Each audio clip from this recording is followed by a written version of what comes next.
تو عبداللہ بن مبارک فرماتے ہیں فرض حج کر لیا، نفل کرنے جا رہا تھا، 300 دینار پاس تھے، میں پہنچ گیا کوفے تک، وہاں سے جا کر کے کچھ سامان خریدنا تھا، احرام خریدنا تھا، ضرورت کی چیزیں، دوست بھی ساتھ تھے، کہتے ہیں یار میرے جلدی تھک گئے، خریداری کر کے وہ چلے گئے، میں شام تک رکا، بڑا تھک گیا تو سوچا اتنی لمبی چوڑی خریداری کیا تو جھیل تھی پاس، میں نے کہا وہاں جا کے ذرا ٹھنڈی ہوا لیتا ہوں، کہتے میں اس طرف گیا، رات کا اندھیرا تھا، مری ہوئی بھینس پڑی تھی، یہ کچھ 700-800 سال پہلے کی بات عرض کر رہا ہوں، کہتے ہیں مری ہوئی بھینس پڑی تھی، ایک عورت کالے برقعے میں نقاب پوش آئی اور اس بی بی نے مری ہوئی بھینس کا خنجر سے گوشت کاٹا، تھیلے میں ڈالا اور دوڑی، کہتے ہیں میرے ذہن کے اندر خیال آیا کہ بی بی کوئی ہوٹل چلاتی ہے اور مردہ جانور کا گوشت لوگوں کو کھلاتی ہے، ویسے تو جاسوسی منع ہے، اس نیت سے کہ مسلمانوں کو بچاؤں اس کے پیچھے ہو لیا۔ کہتے ہیں وہ گلیاں گزرتی گزرتی کوفے کی تنگ گلی میں گئی، ایک بڑا سا دروازہ لکڑی کا، بڑا پھاٹک جو پرانے شہروں میں ہوتے، کہتے اس بڑے پھاٹک پر اس نے زور زور سے دستک دی، دونوں ہاتھوں سے دروازہ کھلا، وہ عورت اندر داخل ہوئی تو 3-4 بچیاں جھٹ سے اس کے گرد اکٹھی ہو گئی، اماں کچھ لائی ہو؟ تو رونے لگی، کہنے لگی میں کچھ نہیں لا سکی، کہنے لگی یہ مردہ جانور کا گوشت ہے، اور حضور نے فرمایا جب مرنے لگو تو مردار کھا کے بھی جان بچا لو، اب میں دیکھتی ہوں تم سے کھڑا نہیں ہوا جاتا، نہ کھاؤ گی تو گر پڑو، یہ مردہ ہی ہے پکا لو۔ کہتے ہیں اگلے لفظ اس عورت نے کہے تو میں باہر کھڑا چیخنے لگا، وہ کہنے لگی ہم سید زادیاں ہیں، صدقہ زکوٰۃ کھا نہیں سکتی، اور سب روگاں دا روگ محمد جس دا نام غریبی، کنڈ ولا کے لنگ جاندے سب دوست یار قریبی، سید ہے، صدقہ زکوٰۃ یہ مردار کھا کے گزارا کرو۔ کہتے ہیں پھر اس عورت نے چاروں بیٹیوں کو سینے سے لگایا، کہنے لگی تمہارا باپ زندہ ہوتا تو یہ دن نہ، سید بھی اور یتیم بھی اور مسکین بھی۔ پھر وہ روئیں، حضرت عبداللہ بن مبارک کہتے ہیں زور زور سے دروازے پہ دستک دی، بی بی باہر آئی، کون ہے؟ تو میں نے کہا میں عبداللہ بن مبارک ہوں، محدث ہوں، زمانہ مجھے جانتا ہے، میرے شاگردوں کی لسٹ بڑی لمبی ہے۔ کہنے لگی اچھا تو؟ کہنے لگا یہ 300 دینار ہے، تو مہربانی کرے تو رکھ لے، چلے اپنا کام کرے، ہم جانے ہمارا۔ کہتے میں نے زمین پہ گھٹنے ٹیک کے نا تو سید زادی کے آگے ہاتھ باندھ دیے، میں نے کہا میں نوکر ہوں، تم اولاد ہو، میں خادم ہوں، تم نسل ہو، مہربانی کرو، مہربانی میرے اوپر مہربانی، پیسے رکھ لو۔ کہتے ہیں میں نے وہ پیسے دیے، میں واپس لوٹا، یار کہنے لگے چل، میں نے کہا نہیں میں نے نہیں آج کرنا، کہنے لگے کوئی نیا پلاٹ لینے کا پروگرام بن گیا، کوئی نئی انویسٹمنٹ لوگ تانے دیتے ہیں نا۔ کہتے ہیں میں نے کہا یار جیسے تمہاری مرضی سمجھ لو، یہ میرا راز ہے، میں بتاتا نہیں۔ فرماتے ہیں لوگ حج کرنے چلے گئے، میں وطن آ گیا، 6 ماہ کے بعد قافلے لوٹے، میرے نبی نے فرمایا تو میرے امتی کی پریشانی دور کر، اللہ کامل حج کا ثواب دے گا۔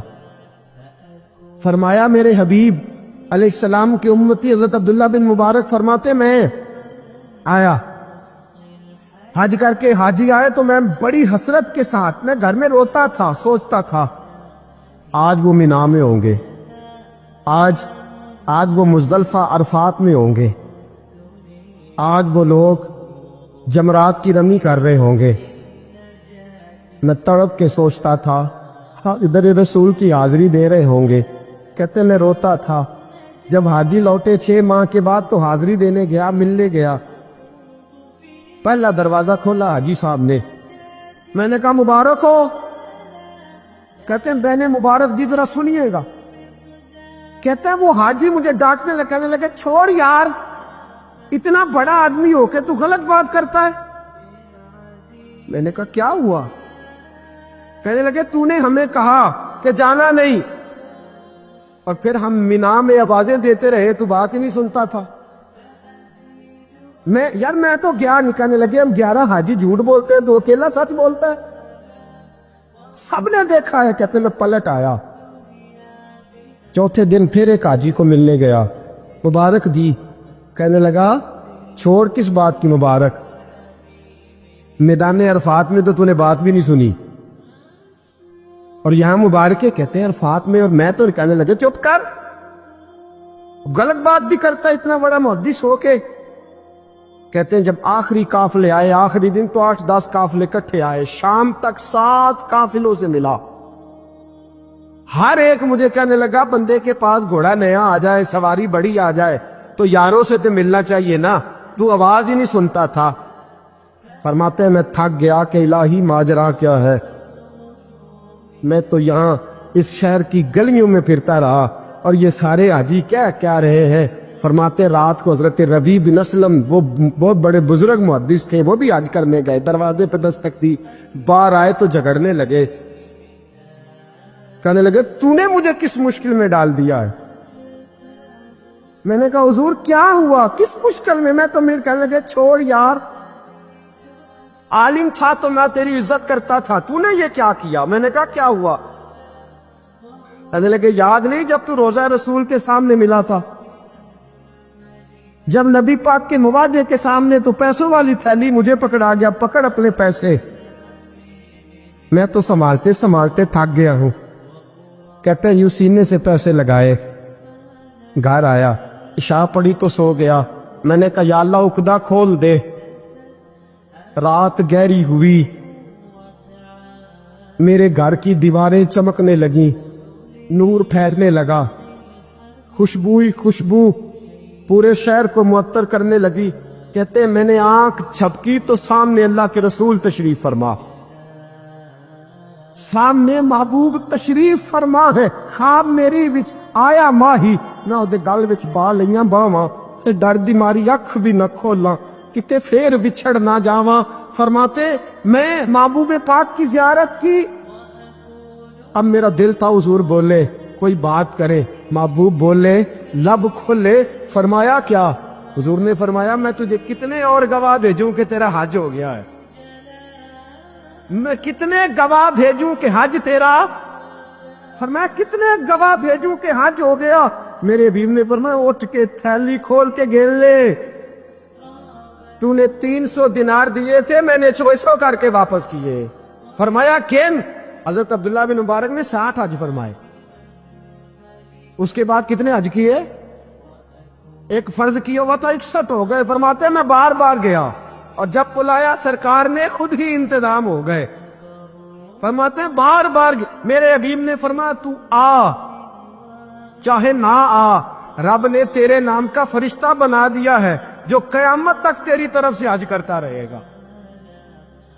قیامت تک تیری طرف سے مینا, مزدلفہ, عرفات, جبل رحمت پہ آتا رہے گا, میری بارگاہ میں درود پڑھتا رہے گا, حج فرشتہ کرے گا, ثواب اللہ تیرے نامہ اعمال میں لکھے گا.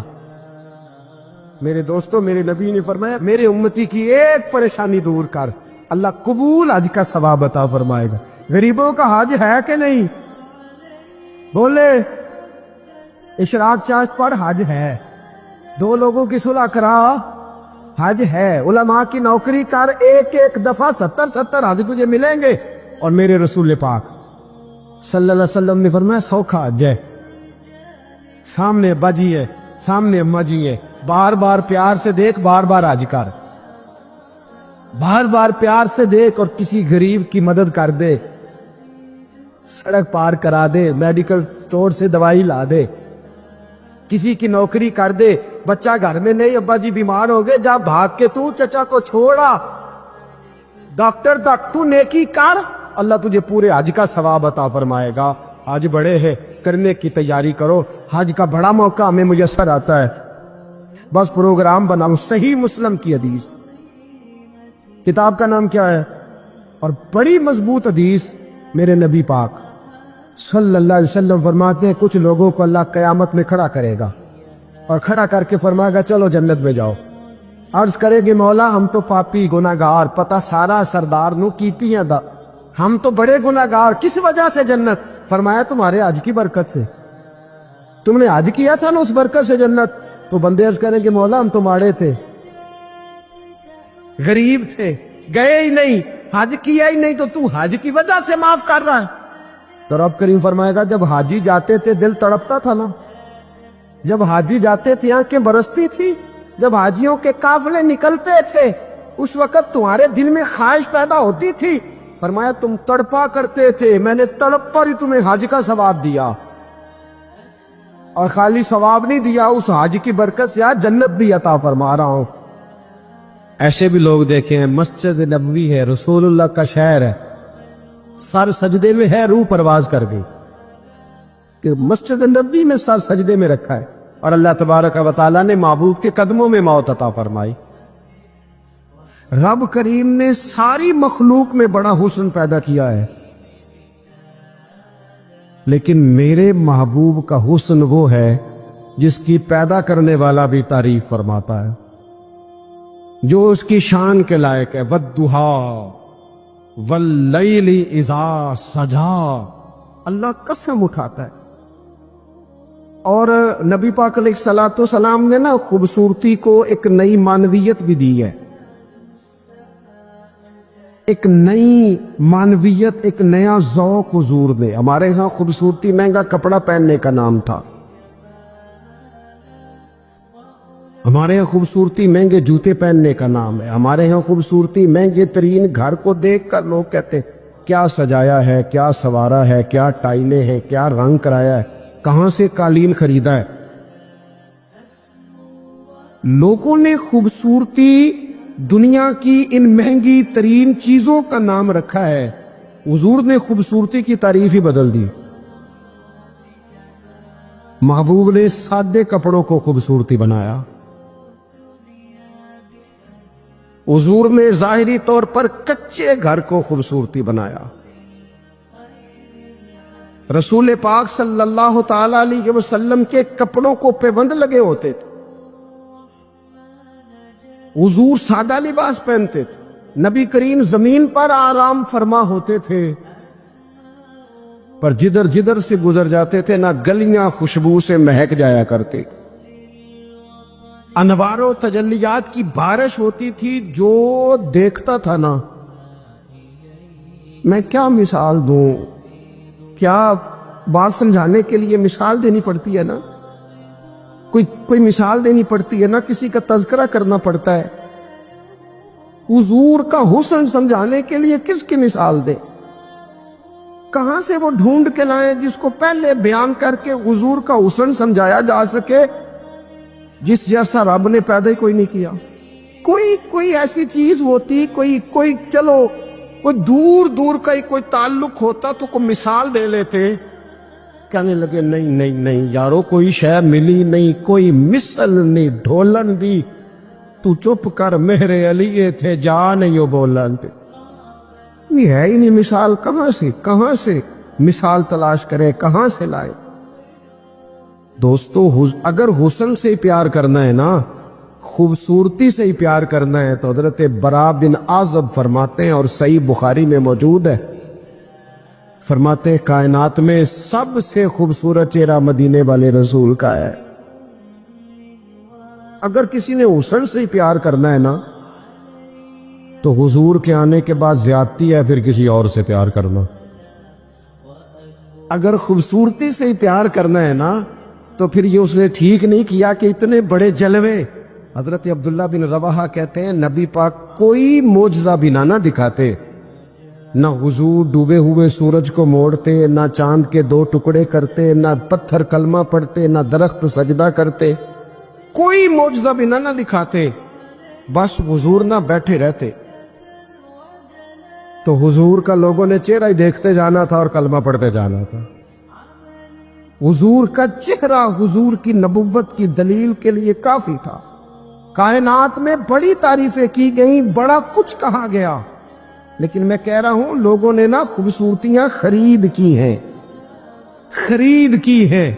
حضور نے تو خوبصورتی کا رنگ ہی بدل دیا ہے، عنوان ہی بدل دیا ہے، حضور نے ایک نئی طرح دی ہے، ایک نیا ذوق دیا ہے۔ یعنی محبوب کریم صلی اللہ تعالی علیہ وسلم کو پسینہ آتا ہے۔ حضرت انس بن مالک رضی اللہ تعالیٰ عنہ فرماتے ہیں کہ دیکھیں نا، پسینہ بہت سارے لوگوں کو بھاتا نہیں، یعنی پسینہ بعض اوقات کوئی کسی کے پسینے سے تکلیف میں نہ بھی ہو تو لوگ کہتے ہیں یار مجھے پسینہ آ گیا ہے، میں ذرا کپڑے بدل لوں۔ حضرت انس بن مالک کہتے ہیں نبی کریم علیہ السلام کبھی کبھی نا ہمارے گھر میں آرام کرتے تھے، میری اماں چمڑے کا بستر بچھاتی تھی۔ میں نے کہا حضور نے نا خوبصورتی کا عنوان بدل دیا ہے، لوگ جسے خوبصورتی سمجھتے تھے حضور نے اس عنوان کو بدل کے رکھ دیا، وہ بالکل معنویت جاذبیت الگ تبدیل کر دی۔ کبھی پسینے سے بھی لوگوں نے فیض لیا ہے، لیکن یہاں رنگ بدل دیا نا، عنوان بدل دیا نا، نبی کریم تبدیل کر دیے نا سارے احوال دنیا کے۔ کہتے ہمارے گھر میں حضور کبھی کبھی آرام کرتے تھے، میری والدہ جس دن پتہ ہوتا حضور یہاں آرام فرما ہوں گے چمڑے کا بستر بچھاتی۔ اب چمڑے کا بستر حضور کے لیے، فرماتے چمڑے کا بستر بچھتا، جب حضور آرام فرما ہوتے تو پسینہ بھی آتا، اور وہ پسینہ کبھی کبھی یہاں چمکتا۔ کہنے دو نا مجھے موک چند بدر شاشانی، اے جے متھے چمک دی لاٹ نورانی، کہ وہ کبھی کبھی پسینہ نہ حضور کے رخ نور پر چمکتا، بازوؤں پر چمکتا، پھر اس کے چند قطرے نہ وہ چمڑے کے بستر پر بھی گرتے۔ کہتے ہیں حضور اٹھ کے چلے جاتے تو میری اماں جلدی کرتی، وہ حضور کا سارا پسینہ سنبھال کے بوتل میں ڈالتی۔ میں کہتا اماں اس کا کیا کرنا ہے، تو اماں کہتی ذرا سونگھ لو۔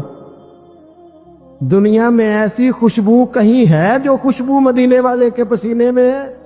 اور یارو دیکھو نا کسی درویش نے کیا کہا ہے، وہ کہتا ہے مدینے میں سکون کیوں ہے، قرار کیوں ہے، خوشبو کیوں ہے، ٹھنڈک کیوں ہے، دل کیوں لگتا ہے؟ وہ کہتے عرصہ ہوا طیبہ کی گلیوں سے وہ گزرے تھے، اب تک ان گلیوں میں خوشبو ہے پسینے کی۔ عرصہ ہوا طیبہ کی گلی، تو اگر کسی نے حسن سے پیار کرنا ہے تو پھر وہ جبر نہ کرے، وہ آئے نہ میرے رسول سے پیار کرے، آئے نہ حضور کی سادگی سے پیار کرے، آئے نہ میرے رسول کریم کے بظاہر کچے گھر سے پیار کرے، آئے نہ حضور کے سادے لباس سے پھوٹنے والی نورانیت سے پیار کرے۔ اگر حسن سے ہی پیار کرنا ہے تو صحابہ کہتے ہیں ہم نے دیکھا ہے چاند چمکتا، حضور کے مقابل چمکتا دیکھا ہے، لیکن حضرت جابر بن سمرہ کہتے ہیں مجھ سے قسم لے لو جب حضور کے چہرہ نور سے کپڑا ہٹتا تھا چاند منہ چھپاتا پھرتا تھا۔ ہم نے دیکھا ہے چاند کی روشنی ماند پڑتی تھی چاند کی روشنی۔ عرب کے چاند جب وہ کسی نے نا کہا ہے قیامت کے نقشے سارے بدل جانے ہیں، تو کہا کیسے بدلیں گے؟ حضور کی دعا سے، نبی پاک کی سفارش سے، یا سارے انبیاء مل کے عرضیاں پیش کریں گے؟ تو نہیں، اس نے کہا بس حضور نے جب آ جانا ہے نا، جب وہ بس نا ایک بکل مار کے نا، ویسے بھی سونا پیس بٹامنے جاندہ ہے، جب آ جانا ہے نا انہوں نے، تو آنے سے ہی نا چہرہ ہی دیکھ کے وہ تبدیلی آ جائے گی ماحول میں۔ کچھ لوگوں کے آنے سے ہی تبدیلی۔ مجھے ایک دوست مدینے میں کہنے لگے بڑی باتیں سوچ کے آیا تھا، بڑا کچھ ذہن میں تھا، یہاں آ کے ہوا کیا ہے؟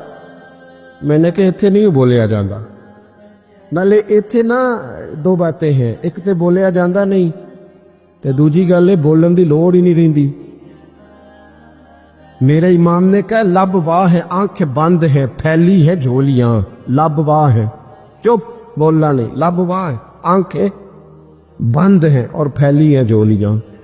اکھاں میٹ لو، چپ کر جاؤ تے چولی اگے کرو، دسو چاہیے کیجے۔ لب واہ ہے آنکھیں بند ہیں پھیلی ہے جھولیاں، کتنی مزے کی بھیک تیرے پاک در کی ہے۔ اگر کسی نے حسن سے پیار کرنا ہے تو پھر آئے نہ میرے رسول پاک سے کرے، آئے نہ حضور سید عالم سے کرے، آئے نہ رسول کریم کی رعنائیوں سے کرے۔ کچھ لوگوں کو نا اس بندے سے پیار ہوتا ہے جس کے پاس علم و حکمت بڑی ہوتی، کہتے ہیں یار بندہ دانا ہے، بڑا خوبصورت شاعر ہے، بڑا اچھا ادیب ہے، بڑا اچھا خطیب ہے، بڑا اچھا بولتا ہے، بڑا فصیح و بلیغ ہے، بڑی اعلیٰ بات کرنے والا ہے، بڑا باکمال ہے، اور دنیا کے بڑے بڑے اسکالروں کو پڑھنے والوں اور کائنات کے بڑے بڑے ادیبوں کے جملے رٹنے والوں اور بڑے بڑے شعر و ادب کی دنیا میں جینے والوں اور بڑے بڑے فصیح و بلیغ گھنٹوں تک ایک عنوان پر بولنے والے لوگوں کی باتیں سننے والوں، آپ کو اگر علم و حکمت سے پیار کرنا ہے تو اس کے ساتھ پیار کرو جنہوں نے دنیا میں آ کے کسی سے پڑھا نہیں پر ساری کائنات کو پڑھا دیا ہے۔ وَعَلَّمَكَ مَا لَمْ تَكُنْ تَعْلَمْ، رب کہتا ہے حبیب آپ جو نہیں نہ جانتے تھے سارا ہی آپ کو سکھا دیا ہے۔ حضور زمین پہ بیٹھے تھے، تشریف فرما تھے، کسی نے کہا یا رسول اللہ یہ سوال، رسول کریم اٹھے، امامہ سیدھا کیا، میرے محبوب نے چادر اوڑھی، کندھے پہ رکھی، منبر پہ آ کے بیٹھ گئے، فرمایا جو دل کرتا ہے پوچھو، میں ہر سوال کا جواب دوں گا، پوچھو نا جس کے جو جی میں آتا ہے۔ حضرت عمر کہتے زور سے عصر تک بیان کیا، نماز پڑھی، پھر منبر پہ، عصر سے مغرب تک حضور نے باتیں بتائیں، پھر نماز پڑھی، پھر منبر پہ، عصر سے مغرب تک کہتے کریم نے ہمیں اتنا نوازا کہ جنتی جنت میں چلے گئے، جہنمی جہنم میں چلے گئے، زندگیاں ختم ہوئیں اور قلم ٹوٹ گئے، پر تیرے اوصاف کا ایک باب بھی پورا نہ ہوا۔ آئے جس نے حکمت سیکھنی ہے مدینے والے سے سیکھے، آئے جس نے سپہ سالاری سیکھنی ہے میرے رسول سے سیکھے، آئے جس نے قیادت کے اصول سیکھنے ہیں حضور سے سیکھے، آئے جس نے اعلیٰ استاد بننا ہے صفہ یونیورسٹی کے استاد سے سیکھے، آئے جس نے آقائی کے آداب سیکھنے ہیں وہ آئے نہ سیکھے۔ اگر نہ سمجھ آئے تو کروڑوں رکھنے والے عبد الرحمن ابن عوف کے آقا کی شفقت ان کے ساتھ بھی اسی طرح کی ہے، اور جن کی جیب ظاہری طور پر خالی ہے ان بلال کے ساتھ بھی محبوب کا تعلق اسی طرح کا ہی ہے۔ آئے نہ دیکھے آئے، اور رسول کریم نے نہ صرف لوگوں کو اس طرح سے حکمت سکھائی ہے، اس طرح کی حکمت سکھائی ہے کہ صرف انہیں آداب زندگی اور طور طریقے نہیں بتائے، حضور نے اس طرح کی درویشی کی، اس طرح کی سادگی بتائی کہ امیروں کا فقیر ہونے کو دل کرنے لگا، اور فقیر سمجھ لگے کہ ہم سے بڑا تو بادشاہی کوئی نہیں، ہم سے بڑا تو تگڑا ہی کوئی نہیں۔ یہ دیکھو نا حضرت عثمان غنی امیر باپ کے بیٹے، حضرت مصعب ابن عمیر امیر ماں کے بیٹے، حضرت عبد الرحمن بن عوف امیر، لیکن کبھی مسجد کا جھاڑو، کبھی حضور کے دروازے کی نوکری۔ اور سجنا اویخ یار منوں دی خاطر اساں کی پیس وٹائے، ان امیروں کو نہ فقیری کے ڈھب سکھائے۔ اور یہ ہے بلال حبشی، کہتے میں غلام، میرا باپ غلام، دادا پردادا غلام، گھر سارے غلاموں کے، لیکن میں وہ والا غلام ہوں کہ کبھی آ جاؤں نا محفل میں تو عمر جیسا بندہ اٹھ کے کھڑا ہو جاتا ہے اور میرا بازو تھام کے لاتا ہے۔